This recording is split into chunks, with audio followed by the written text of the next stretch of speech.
J'ai fait une découverte incroyable pendant mon tour de France, je t'explique. Alors que je me baladais en Aube-Champagne, je suis tombé sur une famille de vignerons qui m'a gentiment invité chez elle. Et la première chose que je remarque, c'est que leur maison est un véritable monument. Faut se dire qu'elle a été construite au XIIe siècle par des moines qui eux aussi étaient là pour cultiver la vigne. Et cette maison, elle cache plusieurs secrets fascinants. Bonjour Madame Chevalier, merci de nous accueillir. Bah oui, avec grand plaisir. Déjà dans le jardin, ce mystérieux escalier. Des rumeurs disent qu'il donne accès à un long passage souterrain qui mène à un château. Mais en réalité, les propriétaires pensent qu'il s'agissait juste d'une cave qui s'est effondrée. À l'origine, la maison était 2 fois plus grande, mais une moitié a brûlé. Fort heureusement, tous ces trésors ne sont pas partis en fumée. Sous la moitié restante se trouve une autre cave, enfin plutôt un cellier où a lieu chaque jour un étonnant rituel. C'est ici que le vieillissement se passe et que nous effectuons le remuage à la main. Donc c'est-à-dire que vous tournez les bouteilles à la main? Voilà, oui. Tous les jours ou comment ça se passe? Tous les jours, oui, matin, midi et soir.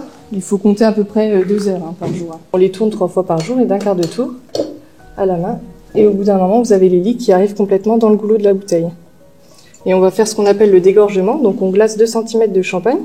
Et dès qu'on retire la capsule provisoire, les glaçons expulsent en fait les lits en même temps. Et dans toute la cave, on a 100 000 bouteilles. 100 000 bouteilles, wow. Les bouteilles de cette cave sont vendues en moyenne à 25 €. Quand on multiplie ça par 100 000, on se dit qu'être vigneron en Champagne, ça rapporte. Sauf que c'est plus compliqué que ça. Déjà, on ne peut pas produire de champagne avec n'importe quel raisin, évidemment. Il faut que les vendanges se fassent dans des vignes faisant partie de l'appellation Champagne. Et pour acheter un seul hectare d'une telle vigne, il faut débourser autour d'1 million d'euros. À titre de comparaison, en moyenne en France, un hectare de vigne AOP coûte autour de 150 000 €. Et en plus, ils sont en transition vers le bio, donc le succès de leur production annuelle est étroitement lié aux aléas climatiques. Donc en conclusion, 25 € pour une bouteille avec un hectare à 1 million d'euros et des récoltes en bio qui dépendent de la météo, c'est pas si cher. Et surtout que le travail est loin d'être fini. Et ben là, on va entamer le pressurage, donc ça va durer entre 4 et 5 heures à peu près.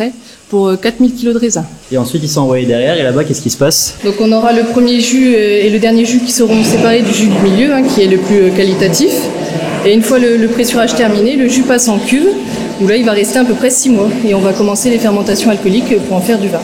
Merci à Champagne Monial de m'avoir chaleureusement accueilli dans l'Aube. Ils font un travail exceptionnel et en plus avec considération pour la nature. Et moi j'ai à cœur de mettre en avant le savoir-faire de nos agriculteurs et artisans français. Et si tu veux m'aider à les mettre en lumière, n'oublie pas de t'abonner.